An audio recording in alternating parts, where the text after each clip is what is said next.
You're listening to IHC's podcast. Hi, folks. Thank you for joining us for IHC's podcast. My name is Marissa. My pronouns are she, her. My job title is Communications Coordinator. I'm from the Kenecito Band of Navajos, and I'm here today with Mikey. Hello, my name is Michael Andrews. My pronouns are he, him, his. My title is the Prevention Services Supervisor in the Counseling Department. I'm enrolled with the Pyramid Lake Paiute tribe, and I'm also Ojibwe, Kickapoo, and Sac Fox. I'm from Oakland, and I live in Alameda. Awesome. Well, thank you for joining us today, Mikey. So, can you tell me a little bit about the Youth Workforce Development Program? Yeah, so this Youth Workforce Development Program, I guess I'll kind of share a little bit the origin of it. My understanding is the Prevention Services team within the counseling department, we host some annual GONAs. GONA stands for Gathered in Native Americans. And one of our GONAs was strategic planning. And what we did was invite community stakeholders and partners to come and participate in a 4-day event that are based off these 4 different themes of GONA, which is belonging, mastery, interdependence, and generosity. And throughout those 4 days, we break off into clans or groups. And then at that strategic planning GONA, one of the groups came discussed with amongst each other what they would like to see in the community. That was one of the topics. And a youth workforce development was then born out of that conversation. And it brought out to the larger group. And then Mike Duran and Anacita Miller came that they helped youth workforce become an actual program for us. And so what it is it's for American Indian Alaska Native youth who are ages 14 to 17. And there's an application process that these youth have to do. They apply to it, and we have a week-long GONA, but we do different things such as like resume building. We have a Dress for Success workshop. We do mock interviews. We also have different cultural aspects in it.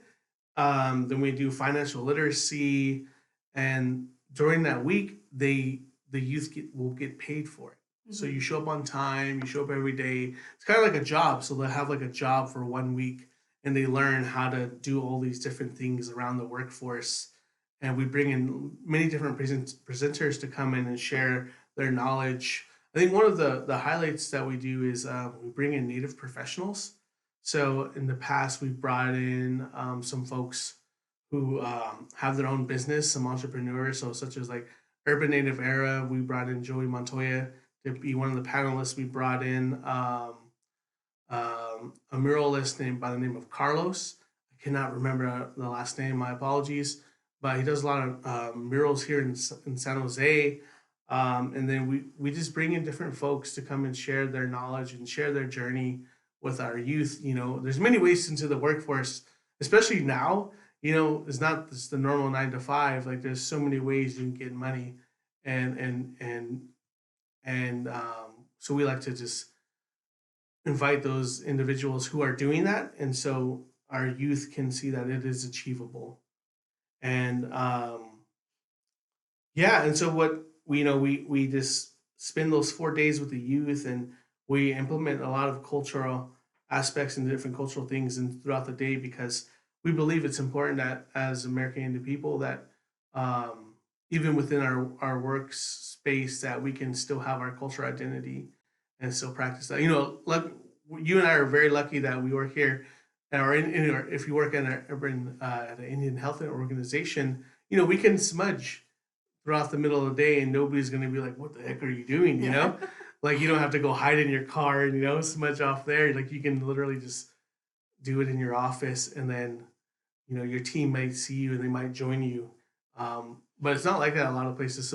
So what we like to share there at the youth workforce is just, like if you need that time for yourself and you're feeling like a little bit low energy, or you need support, you can utilize the medicines and utilize your culture and your elders and things like that. So that's what some things that we discuss and go over at the youth workforce. I remember I was just smiling one time because the previous location I used to work at was similar to at our downtown location, and I remember I was walking. I think I was leaving the wellness center, and I could just smell sweetgrass, and I was just Mhm. like. I was like, only here would I be blessed with that scent. And then I was like, somebody was cleansing themselves. Somebody was having a good time. It was either sweetgrass or sage, sometimes Mhm. Palo Santo, just depending on like whichever like type of healing that person needed. But it was just, I thought it was the funniest thing to just smell that randomly. And I'm like, oh, I know what happened here. And like you were saying, it's unique to folks working at urban Indian health centers or indigenous health centers, on reservations.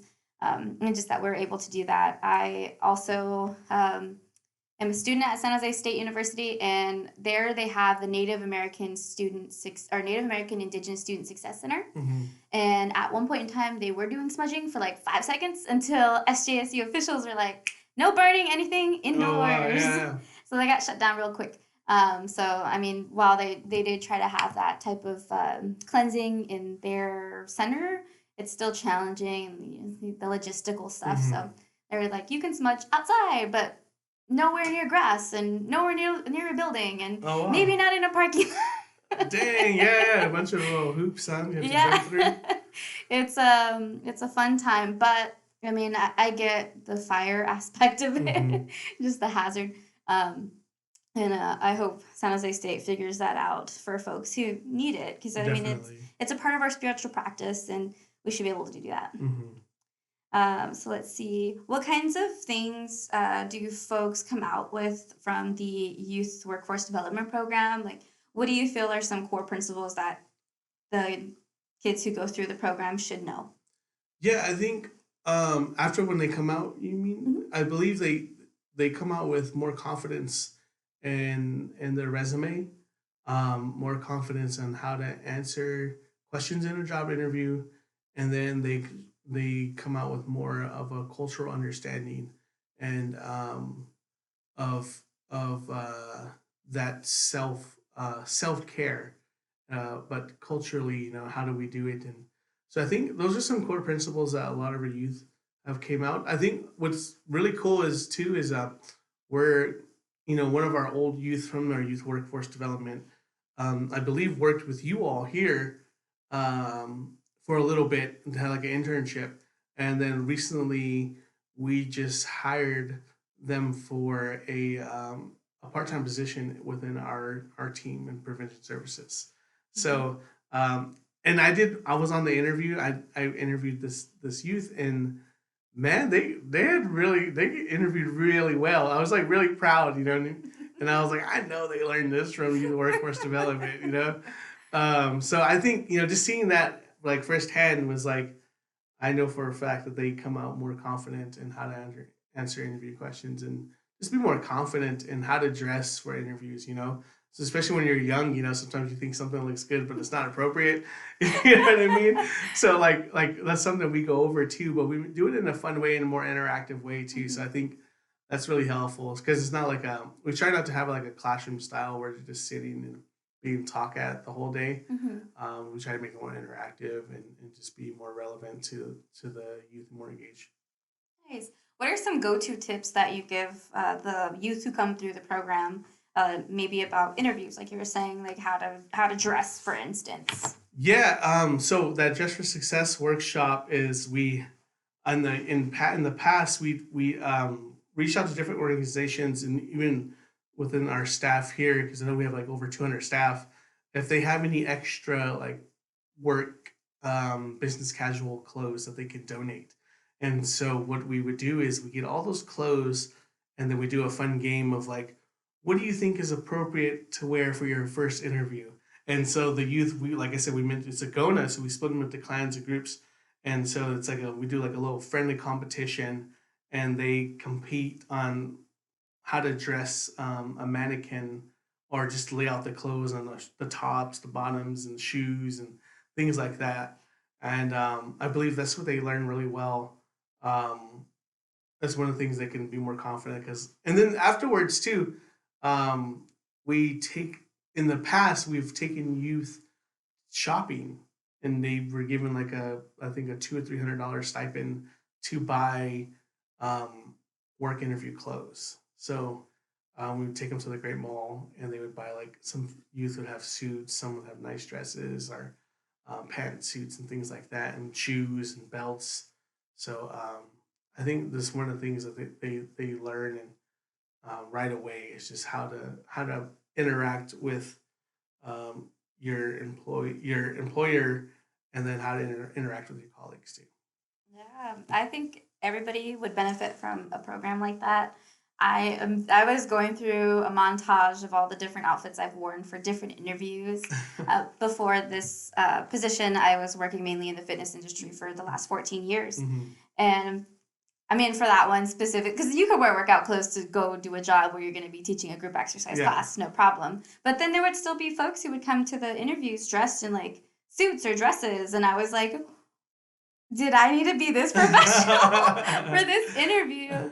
And they would also give them a moment to change into like their workout clothes, because we would do auditions. Okay. And so these auditions would you do? Like, give me 20 squats. Like, because I mainly auditioned as a Zumba instructor. Okay. So for that one, you would audition. You would for everybody, because they would do more so group interviews. Uh-huh. So there'd be like maybe 4, 5, 8 of us. Yeah. And so you would have to take your turn going to the front and instructing the other folks who were also applying for your same position as like their instructor for 2 or 3 songs. And they would ask for a slow song, a fast song, and a cool down. Okay. And they just would, the folks interviewing you would just like to know that you can talk and breathe. Yeah. Normally, you can talk normally, even though that you're at like a high impact. Mm-hmm. And then that you can instruct the movements clearly. And then if you spoke multiple languages, better, because then more folks can understand you. So, I mean, but even in those That's crazy. You know what I mean? It's like, there's someone, there's people out there that, I'm just saying, some people out there, they like to embellish their resume a bit, and they don't really get put into practice until they get hired. But you all had to go through it. So if you're like, yeah, I can move and breathe. Yeah. There was no lying when it came to that beat. Yeah. Yeah, I remember that. And my first couple of auditions were fine. There's also a thing when you audition for Pilates. Sometimes it might just be you and the person that is interviewing you. Mm-hmm. And I would kind of giggle because I'm like, this is funny because I'm only auditioning in front of one person, and I feel kind of silly. Yeah. But she was like, take it as seriously as there was like 30 people here. I'm like, and so, I mean, you have to take it serious, and it's okay to giggle, but I mean, you want to give them as best an impression as you can of how you would instruct a class of 40 to 50 people than you would just one person. And even if it is only one person coming to your class, you just still treat them with respect and treat them as if they had that experience of being with an array of people. And now, as you know, being in that line of work for X amount of years, I understand that. But when I was interviewing, I was like, this feels silly, but it's okay to feel silly. And that's the point of the audition, is to know if you're good enough to do that job with the clientele that they trust you with. Yeah, so it's a very different interview.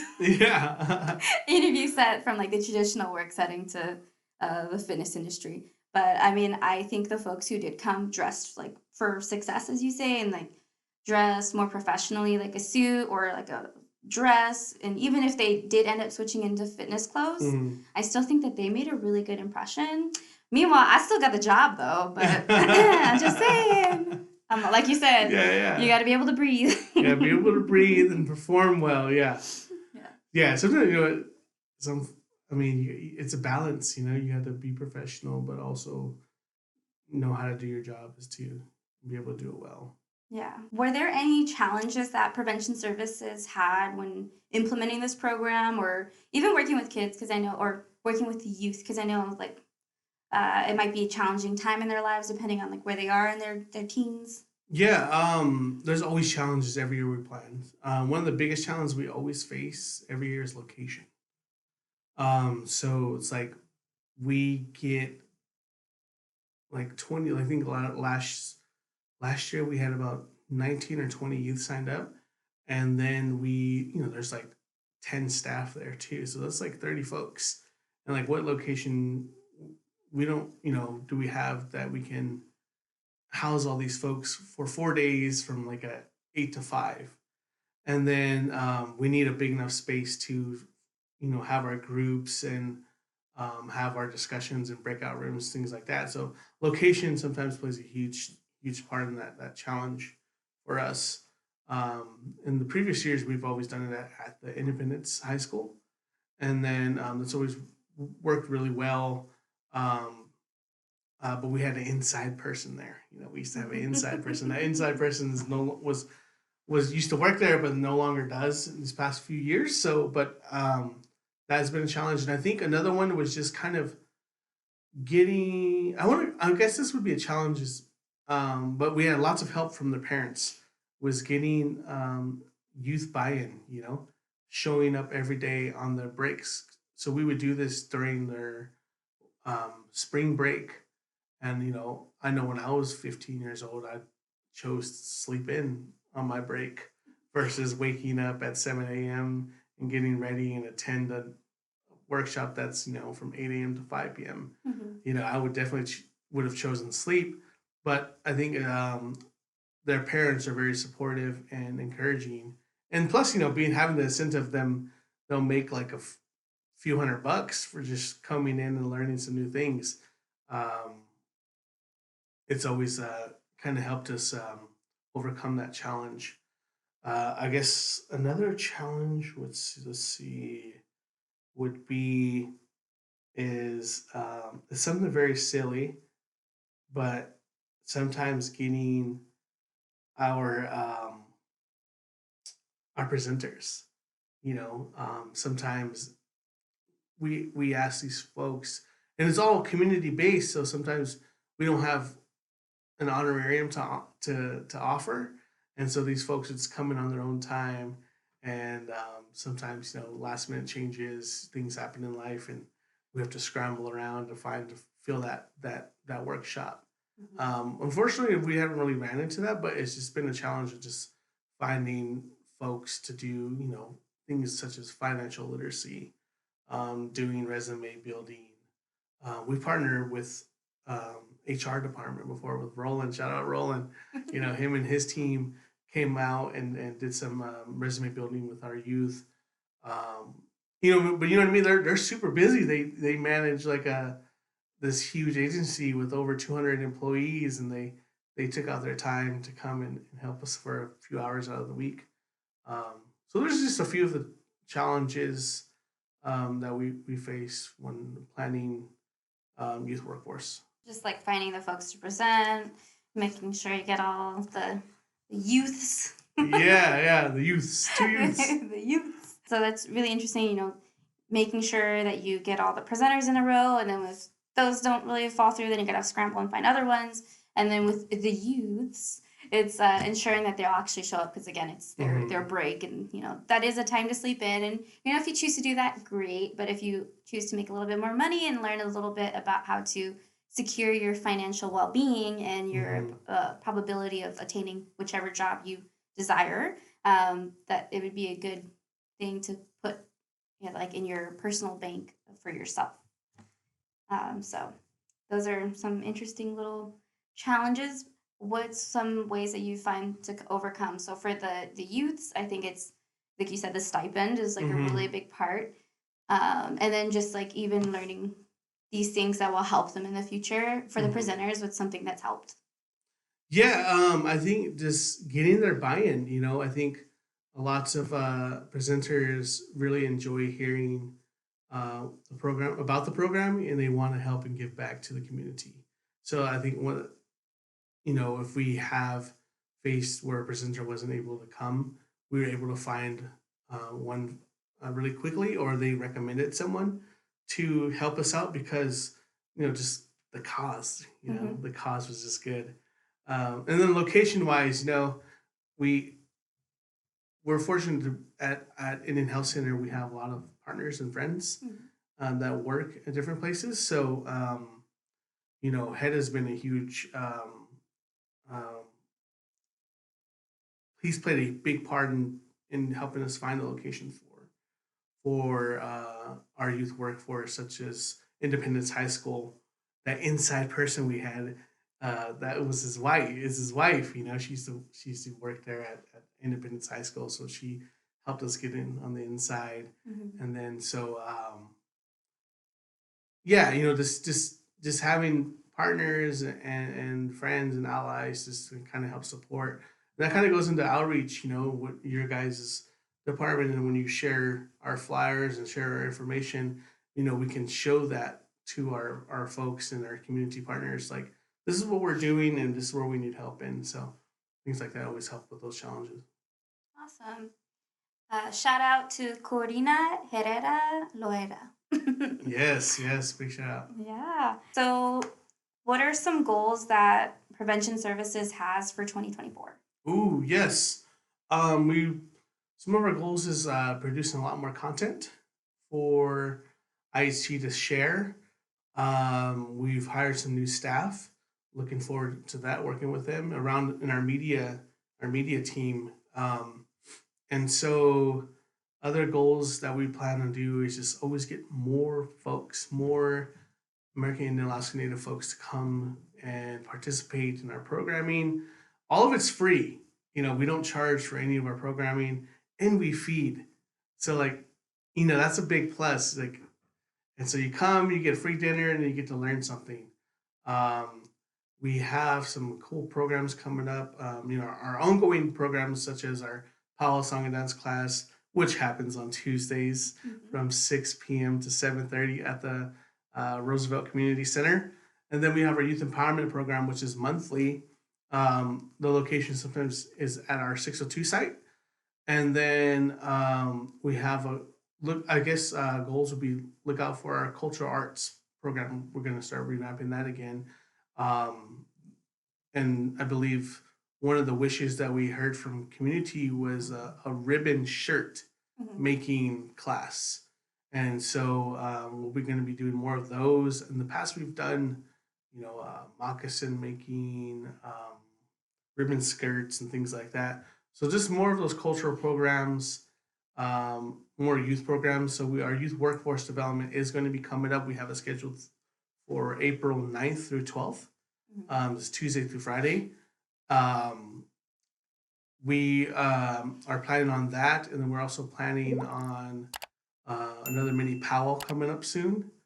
And yeah, just, one of our main goals is just getting more of our community connected. Get more community connected through our programs, and then we can then they can have access to Indian Health Centers, all of our services that we provide. Awesome. That's exciting. 2024 is going to be a year full of a bunch of prevention services programs and a lot of things for the youth, it sounds like, which is fun for them. All right, folks, so make sure that you guys keep an eye out. We got our Mexica New Year coming up March 15th through 17th here in San Jose at Emma Prush Park. And if you want a little bit more information about that one, you can check out www.aztecadancers.com. You can go ahead and click the link up there for it. And then are there any other events that Prevention Services has coming up? Yeah, we have our ongoing programs, our Powwow Song and Dance class, Tuesdays, 6 to 7:30, Roosevelt Center. Our San Jose Native Youth Empowerment Program, which is monthly. Look out for the flyer on our social media pages. That's the way you can get connected and sign up for our youth program. And then we also, in March, we should be having our traditional Path to Wellness workshops. And then we have, right now, this coming week, we're doing our archery program. But I think we plan to do another one during that springtime as well, to do an archery program, which is really cool. We get some folks to learn more about archery and practice. As long as you don't hurt your arm. My goodness, I slapped myself with the string? Yeah. But get those arm protectors, y'all. I have a scar on my arm, so that skin is real sensitive. Yeah. So I have to make sure I wear my arm guard. I am clumsy, folks. But yeah, make sure you check out our social media. So Indian Health Center's page is at IHC San Jose on Instagram, Facebook, YouTube, Twitter, or X as they call it now, even TikTok whenever that gets active. And then we also have the IHC Youth Media team.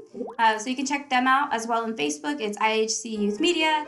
And then the other one on Instagram, I believe, is youthmedia_IHC. Thank you.